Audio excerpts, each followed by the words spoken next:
जय श्री राधे, जय श्री कृष्णा। आमल की एकादशी का महत्व। धर्मराज युधिष्ठिर बोले, हे जनार्दन, आपने फाल्गुन के कृष्ण पक्ष की विजय एकादशी का सुंदर वर्णन करते हुए सुनाया। अब आप फाल्गुन मास के शुक्ल पक्ष की एकादशी का क्या नाम है तथा उसकी विधि क्या है, कृपा करके आप मुझे बताइए। श्री भगवान बोले, हे राजन, फाल्गुन मास के शुक्ल पक्ष की एकादशी का नाम आमल की एकादशी है। इस व्रत के करने से समस्त पाप नष्ट हो जाते हैं तथा इसके प्रभाव से 1000 गोदान का फल प्राप्त होता है। हे राजन, अब मैं आपको महर्षि वशिष्ठ जी द्वारा राजा मंदाता को सुनाई पौराणिक कथा के बारे में बताता हूँ। आप इसे ध्यानपूर्वक सुनिए। आमल की एकादशी व्रत कथा। राजा मंदाता बोले कि हे वशिष्ठ जी, यदि आप मुझ पर कृपा करें तो किसी ऐसे व्रत की कथा कहिए जिससे मेरा कल्याण हो। महर्षि वशिष्ठ जी बोले कि हे राजन, सब व्रतों से उत्तम और अंत में मोक्ष देने वाला आमल की एकादशी के व्रत का मैं वर्णन करता हूँ। यह एकादशी फाल्गुन माह के शुक्ल पक्ष में होती है। एक वेदिश नाम का नगर था जिसमें ब्राह्मण, क्षत्रिय, वैश्य और शूद्र चारों वर्ण आनंद सहित रहते थे। उस नगर में सदैव वेद ध्वनि गुंजा करती थी तथा पापी, दुचारी तथा नास्तिक उस नगर में कोई नहीं था। उस नगर में चैत्ररथ नाम का चंद्रवंशी राजा राज्य करता था। वह अत्यंत विद्वान तथा धर्मी था। उस नगर में कोई भी व्यक्ति दरिद्र व कंजूस नहीं था। सभी नगरवासी विष्णु भक्त थे और अबाल, वृद्ध, स्त्री, पुरुष एकादशी का व्रत किया करते थे। एक समय फाल्गुन मास के शुक्ल पक्ष की आमल की एकादशी आई। उस दिन राजा, प्रजा तथा बाल, वृद्ध सबने हर्षपूर्वक व्रत किया। राजा अपनी प्रजा के साथ मंदिर में जाकर पूर्ण कुंभ स्थापित करके धूप, दीप, नैवेद्य, पंचरत्न आदि से धात्री, आंवले का पूजन करने लगे और इस प्रकार स्तुति करने लगे।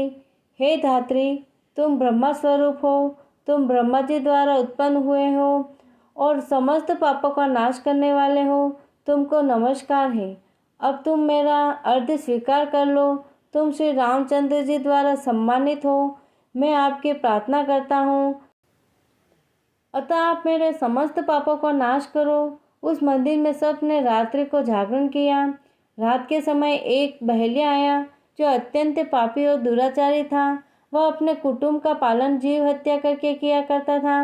भूख और प्यास से अत्यंत व्याकुल वह बहेलिया इस जागरण को देखने के लिए मंदिर के एक कोने में बैठ गया और विष्णु भगवान तथा एकादशी महात्मा की कथा सुनने लगा।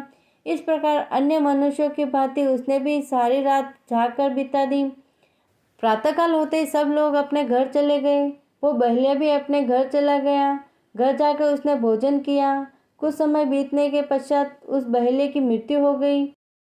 मगर उस आमल की एकादशी के व्रत तथा जागरण से उसने राजा विदुरथ के घर जन्म लिया और उसका नाम वसुरथ रखा गया।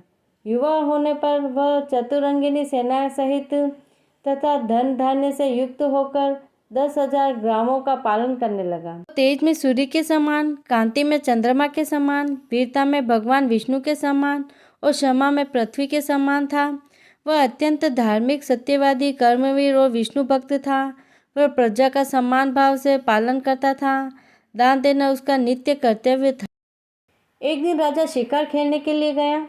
देवयोग से वह मार्ग भूल गया और दिशा ज्ञान न होने के कारण उसी वन में एक वृक्ष के नीचे सो गया। थोड़ी देर बाद पहाड़ी म्लेच्छ वहां पर आ गए और राजा को अकेला देखकर मारो मारो शब्द कहते हुए राजा की ओर दौड़े। म्लेच्छ कहने लगे कि इसी दुष्ट ने हमारे माता पिता, पौत्र, पात्र आदि अनेक संबंधियों को मारा है तथा देश से निकाल दिया, अतः इसको अवश्य मारना चाहिए। ऐसा कहकर वे म्लेच्छ उस राजा को मारने दौड़े और अनेक प्रकार के अस्त्र शस्त्र उसके ऊपर फेंके। वे सब अस्त्र शस्त्र राजा के शरीर पर गिरते ही नष्ट हो जाते और उनका वार पुष्प के समान प्रतीत होता।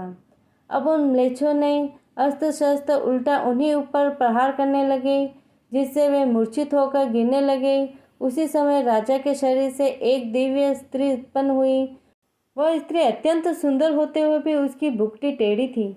उसकी आंखों से लाल लाल अग्नि निकल रही थी, जिसे वह दूसरे काल के समान प्रतीत होती थी।